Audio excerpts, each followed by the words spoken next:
जो सबसे ज़्यादा मोस्ट मोस्ट मोस्ट इम्पोर्टेंट चीज़ आती है वो है आपकी बेंडिंग। क्या है आपकी? बेंडिंग। ये आपको समझना बहुत ही ज़्यादा ज़रूरी है। तो आपको मैं इसको समझाता हूँ बहुत अच्छी तरीके से। ये मैंने क्वार्टर को कंसीडर कर रखा है। किसको कंसीडर कर रखा है? किसको कंसीडर कर रखा है? आपके क्वार्टर को कंसीडर कर रखा है। आपको पता है कि ये जो एरिया दिख रहा है दिस इज अ स्पाइगॉट एरिया, और जिसका डायमीटर मुझे पता है D2 है। क्लियर? यस और नो? सबको पता है। यहाँ से भी आप कंसीडर करेंगे तो ये आपको दिखाई देगा ये पूरा स्पाइगॉट को ही कंसीडर कर रहे हैं यहाँ पे। ये जो विड्थ है इसकी B है। यहाँ पे जो इसका आउटर डायमीटर दे रखा है किसका? सॉकेट का, जिससे D4, जो कि डिस्टेंस है पर्टिकुलरली। तो उसने मुझे यहाँ पे बताया कि सबसे पहले आप ध्यान से देखेंगे कि दोनों डायरेक्शन में लोड मेरा कितना लग रहा है P, और इस डायरेक्शन में लोड मेरा कितना लग रहा है P। तो मैंने बोला इस पर्टिकुलर डायरेक्शन के लिए अगर मैं यहाँ पे शो करूँ कि जो ये लोड लगा हुआ है इस पूरे स्पाइगॉट पे एक यूडीएल की तरह काम कर रहा है। कैसे काम कर रहा है? एक यूडीएल की तरह काम कर रहा है। यूडीएल के लिए काम कर रहा है तो मैंने बोला इसका मैग्नीट्यूड कितना है? P। तो मैंने बोला दोनों को हिस्सों को अगर मैं आधे आधे हिस्से में काट देता हूँ तो यहाँ पे इसका मैग्नीट्यूड कितना हो जाएगा? P/2, और यहाँ पे भी कितना हो जाएगा? P/2। और आप सभी को पता है कि जो यूडीएल का मैग्नीट्यूड होता है वो कहाँ पे कंसिडर किया जाता है?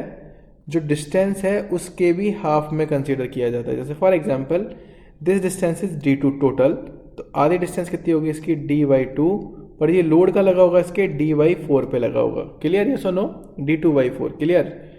यहाँ पे आप अगर इसको समझने की कोशिश करेंगे तो डिस्टेंस इज D2 पूरी, तो आधी डिस्टेंस इज D2/2, और इसकी भी आधी डिस्टेंस कितनी हो जाएगी? D2/4 डिस्टेंस आपको मिलेगी। क्लियर? चलिए, तो मैं यहाँ पे आ गया, इसको मैंने इस केस में लिया क्योंकि बार बार क्या बेंडिंग के केस में कैसा रहा होगा, कभी tensile compressive, tensile compressive, tensile compressive, tensile compressive, ऐसे चल रहा होगा लोड।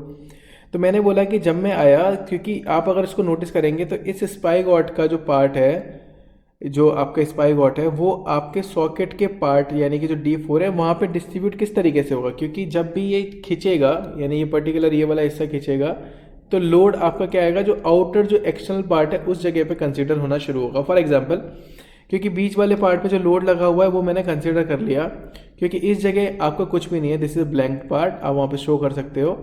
पर जो ऊपर वाला जो पार्ट है यहाँ पे, जो आपका स्पाइगॉट के ऊपर जो आपका सॉकेट लगा हुआ है, उस सॉकेट क्या है? आपका लिंक्ड है।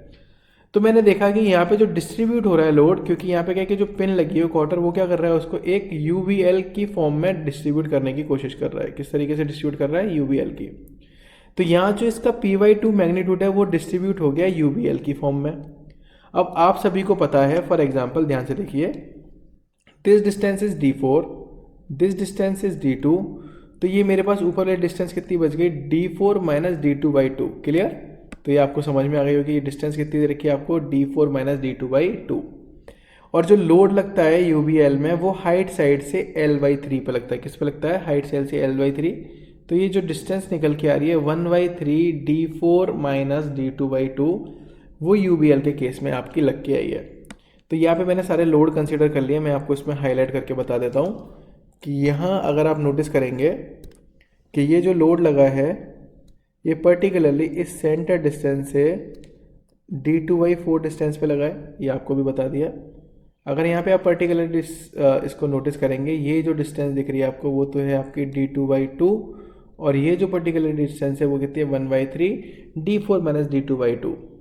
तो मुझे बेंडिंग मोमेंट निकालना है इस सेक्शन पे, तो यहाँ पे बेंडिंग मोमेंट निकालता हूँ। आप आ जाइए नीचे। ये बेंडिंग मोमेंट आ गया। बेंडिंग मोमेंट के लिए आप नोटिस करेंगे, क्योंकि आपको यहाँ पर देखेंगे ध्यान से कि इस पर्टिकुलर जो सेक्शन था, इस पर्टिकुलर सेक्शन पे यहाँ पे आपका लोड लगा था P/2। क्लियर? जो डिस्टेंस थी वो कितनी थी? D2/4। जो पर्टिकुलरली अंदर क्वार्टर वाला हिस्सा था, यहाँ जो आपका लोड लगा था, इसके हिसाब से यहाँ तक ले लीजिए, वो कितना लगा था? P/2 लगा था। डिस्टेंस कितनी थी? D2/2, और ये वाली डिस्टेंस कितनी थी? 1/3 D4 माइनस D2/2। क्लियर? तो मैंने यहाँ पे लोड निकाला कि इसका बेंडिंग मोमेंट इस जगह पे कितना होगा, तो मुझे दिखाई दे रहा है, पहले मैं इस लोड को कंसिडर करता हूँ, यानी डिस्टेंस के हिसाब से P/2।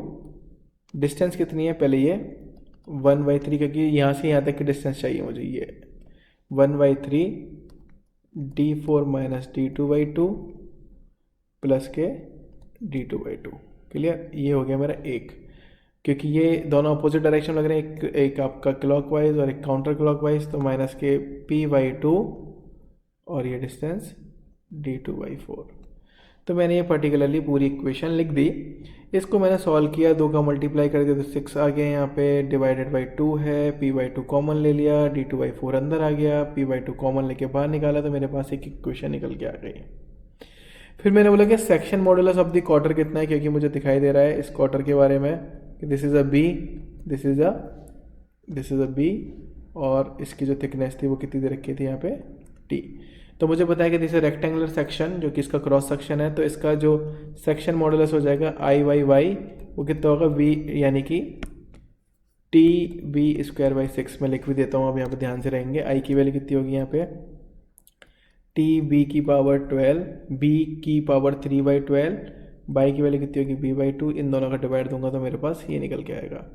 तो सिग्मा इज इक्वल M/Z, जैसे कि आपको पता है, मुझे बेंडिंग इक्वेशन पता है क्या होता है, M/I सिग्मा ओवर बाई, तो यहाँ से मैंने निकाला सिग्मा इज इक्वल M/I, तो I/Y क्या हो गया Z, तो इससे मेरी वैल्यू निकल के आ गई सिग्मा B की।